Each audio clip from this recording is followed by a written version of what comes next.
When I visited the Oregon State practice recently, Coach Terry Liskevyich had a nice ball handling sequence that they did on this particular day. They start with 2v2 short court, which is a very popular game.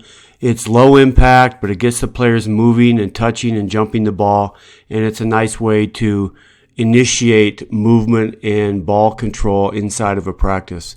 Let it be said that Coach Liskevyich changes this up every day. He doesn't always start 2v2. Sometimes it's 6-on-6, and they get right into a scrimmage.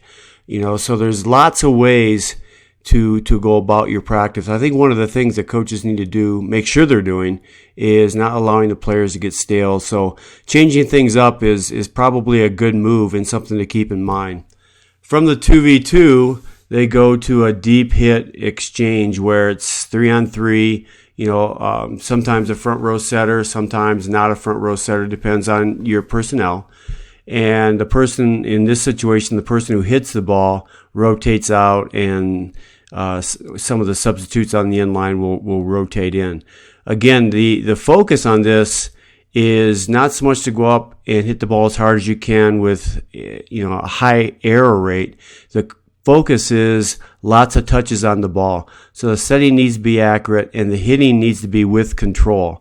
And you want your players hit as hard as they can with control. So minimal errors, and we want the ball being touched in the backcourt with lots of movement, lots of work on going from dig to swing, which means there's a priority on going from a defensive digging position to transition attack approaching. Building on that now, we go to a 4-on-4 with this focus being one-on-one blocking and then out-of-system attacking. So the setters will always come from the back row.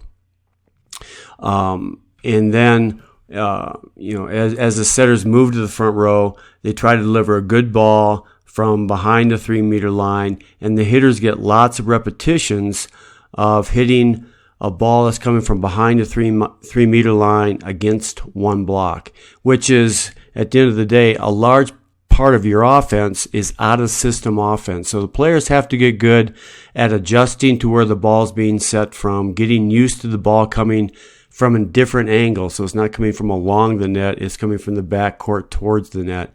And that is a learned skill. So this will give your players plenty of opportunities to work on that.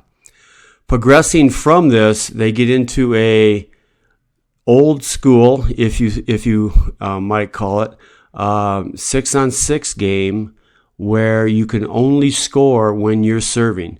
And it seems like forever that that was actually how volleyball was played.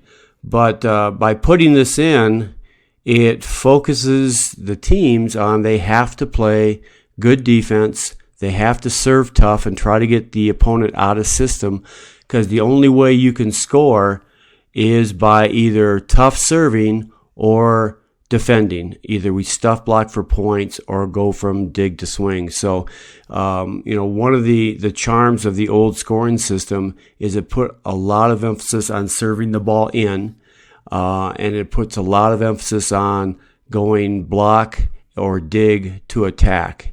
And those are skills that always need work. So this scoring system allows your team to work on those skills. So, again, a good way within a 6-on-6 team environment that you have to work on the skills. And as you just saw there, continuing with the old school theme, balls that hit the top of the net were an automatic side out. So it focuses the servers on effective and accurate serving as well. So some ball control and team system drills that were very positive and you might want to incorporate into your practice session.